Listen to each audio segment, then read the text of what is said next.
صحابہ اکرام کی بات سنو. میں گھبرا گیا تھا بڑودہ کی سینٹرل جیل میں. سب سے پہلے آج آپ کے سامنے میں یہ پہلی بار اظہار کر رہا ہوں، پہلی بار کہ ملاقات میرے اپنوں سے بھی نہیں ہو پاتی تھی، میرے رشتہ داروں سے، میرے بیوی بچوں سے بھی ملاقات.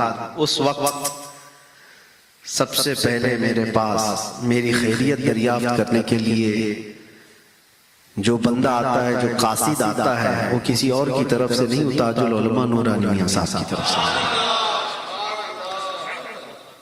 سادات کی چھوچا کا پیغام لے کر دو بندے میرے پاس حاضر آئے، اور وہ خصوصی آفس کی ملاقات لے کر. مجھے آج بھی وہ بات یاد ہے. میں نے واپس وہیں بیٹھ کر کے تحریر بھی لکھ کر دی تھی، پہنچی یا نہیں پہنچی معلوم نہیں. بہرحال یہ ایک بات ہے میرے عزیزو، اس وقت گھبراہٹ میں ایسا ہوتا تھا کہ ہمارے ساتھ ایسا کیوں ہے، ہم دین کا ہی تو کام کر رہے تھے. میں نے ایک حدیث پڑھی، اس کے بعد سے پھر یہ سب چیزیں بھول گیا. حضرت ابو جندل کی بات میں کہہ رہا ہوں. کفار مکہ، مشرکین مکہ نے 6 سال تک قید میں رکھا، اور حضور ہجرت کر کے چلے بھی گئے.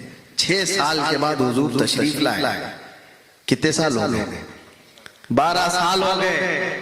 ایک بندہ قید میں ہے، اور اس کے بعد نبی پاک صلی اللہ علیہ وسلم حدیبیہ کے موقع پر مقام پر پہنچے، عمرہ کرنے کے لیے آئے.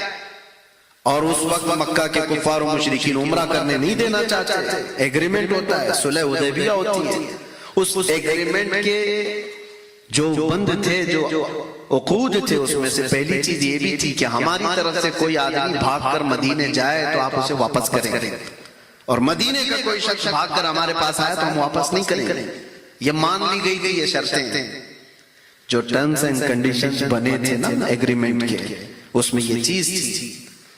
اللہ کے نبی صلی اللہ علیہ وسلم اس کو مان لیے تھے، لیکن ابھی دستخط نہیں ہوئی تھی دونوں کے درمیان، قریش اور حضور کے درمیان، مکہ کے کافروں اور حضور کے درمیان ایگریمنٹ.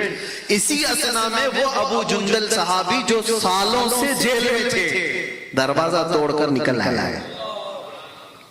میں جانتا ہوں ایک قیدی کو اگر باہر کی صرف ہوا بھی مل جائے، اس کی زندگی کچھ اور ہی لگتی ہے. اس کے لیے اس سے بڑی نعمت نہیں ہے، اس سے بڑی نعمت کوئی وہ محسوس بھی نہیں کرتا. جانتے ہو گھر کے کھانے کا ایک لقمہ قیدی کو ملتا ہے تو 1 مہینے تک دعا کرتا ہے. ہاں، یہ دیکھی بھی بات میں بتا رہا ہوں، 1 لقمہ مل جائے گھر کا. ایسے حالات میں اگر کوئی دروازہ توڑ کر جیل سے باہر آ گیا، اور 1400 کے قریب صحابہ حدیبیہ کے موقع پر وہاں موجود ہیں، سب میں آ کر مل گئے. زخم دکھا رہے اپنے پیٹھ کے، کافروں نے کتنا مارا، ظالموں نے کتنا مارا، اتنے سالوں سے قید میں. صحابہ نے گلے لگائے، آ گیا ہمارا بھائی ہمارے ہاتھ. سوچو اپنا بندہ جب کوئی اپنے پاس آ جائے اور قیدی بھی چھوٹ کر کے اپنوں میں چلے جائے تو دنیا الگ ہو جاتی ہے. لیکن کافروں کو جیسی پتہ چلا، کافروں کو پتہ چلا کہ ہمارا ایک قیدی چھوٹ کر کے گیا ہے مسلمانوں کے پاس، تو آئے حضور صلی اللہ علیہ وسلم کے پاس کہنے کہ ہمارا اور آپ کا جو ایگریمنٹ ہوا ہے، ہمارا کوئی بندہ بھاگ کر آپ کے پاس جائے گا تو آپ اس کو واپس کریں گے. تو اس ایگریمنٹ کے بیس پر آپ ہمارے قیدی کو واپس کیجیے، جو چھوٹ کر کے ہمارے پاس سے گیا ہے اس کو واپس کیجیے. حضور نے کہا کہاں ہے ابو جندل؟ صحابہ نے ان کو چھپا دیا. کہا نہیں، کیسے دیں گے، ہمارا اپنا بھائی چھوٹ کے آیا ہے. اور وہ ابو جندل کہنے لگے کہ مجھے اتنا مارا گیا، اتنے سالوں سے میں ظلم سہ رہا ہوں، کیا مجھے واپس کیا جائے گا؟ حضور صلی اللہ علیہ وسلم نے صحابہ سے کہا کہ ابو جندل کو واپس کر دو. یہ کیسی بات تھی میرے عزیزو. ظاہراً کسی کو لگے گا یہ کیسا انصاف ہے، لیکن وہ رحمت للعالمین ہے، وہ رحمت للعالمین ہے. کوئی کام رحمت کے بغیر تو نہیں کرتے. تو ابو جندل جب بلائے گئے تو وہ رونے لگے، صحابہ کو دکھا دکھا کر کے کہ مجھے واپس کیا جائے گا. صحابہ نے آ کر کے ریکویسٹ کی، یا رسول اللہ صلی اللہ علیہ وسلم ابھی سائن نہیں ہوئی ہے ایگریمنٹ میں، یہ اس سے پہلے کی بات ہے، سائن کے بعد ایگریمنٹ پہ عمل کیا جائے گا، ابھی تو ہم ان کو نہیں بھیجتے. مکہ کے کافر مشرک اس وقت جوش میں تھے، انہوں نے کہا اگر اس کو واپس نہیں کریں گے تو ہم ایگریمنٹ سائن بھی نہیں کریں گے، ہم کو وہ بندہ واپس چاہیے، ضد تھی۔ اللہ کے رسول صلی اللہ تعالیٰ علیہ وسلم نے فرمایا کہ ابو جندل کو واپس بھیج دو۔ صحابہ نے ہو سکتا ہے اپنے دل پر پتھر رکھ کر کے اس چیز کو، حالات کو دیکھ کر کے محسوس کیا ہو، ابو جندل کو واپس کر دیا گیا۔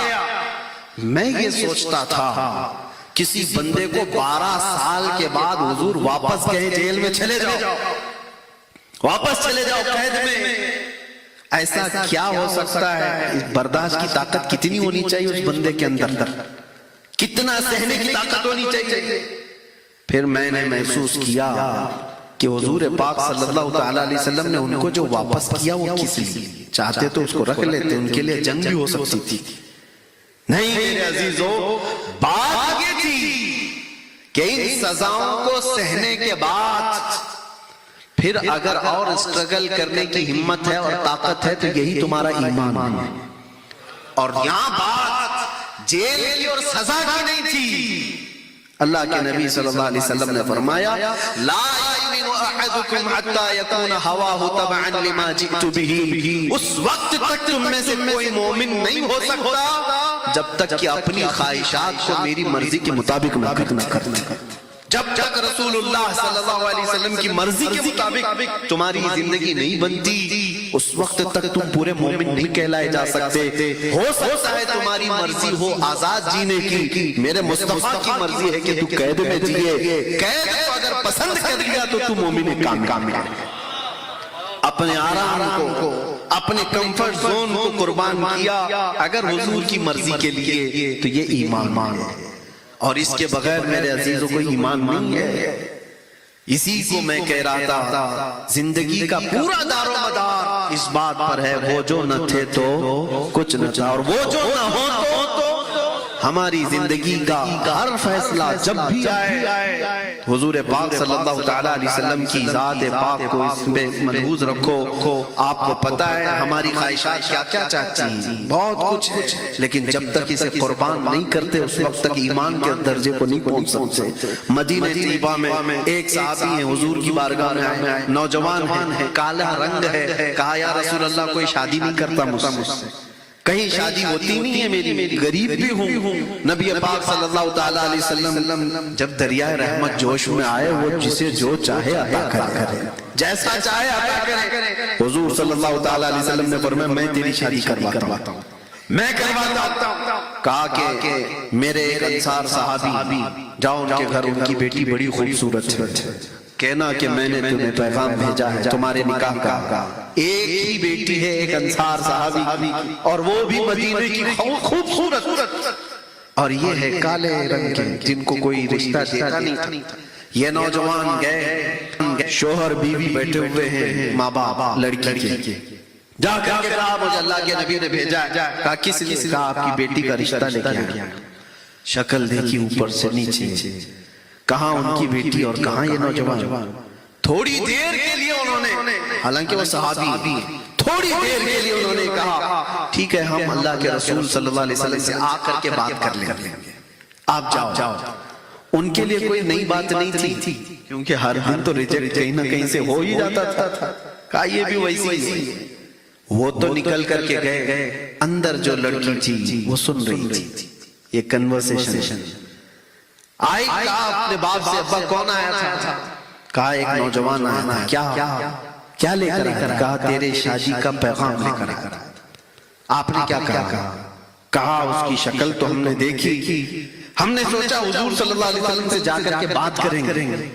میرے عزیزو مدینے کی لڑکی ہے، مدینے کی نوجوان خاتون ہے، اپنے باپ سے کہتی ابا آپ نے صرف اس کی شکل کو دیکھا، بھیجنے والے کی شکل کو نہیں دیکھا، آمنہ کے لال کو نہیں دیکھا، کس نے بھیجا تھا؟ بابا اسی وقت جھاگ کے کہا کہ بیٹی نے کہا، ورنہ تو بیٹیاں پہلے ہی سے منہ لیتے، ابا کس سے کر رہے ہو؟ وہ مدینے کی صحابہ تھی۔ کہا ساحری شکل و صورت آپ نے کیوں دیکھا؟ یہ دیکھا ہوتا کہ اللہ کے نبی نے بھیجا ہے۔ اپنی خواہشات کو قربان کرنا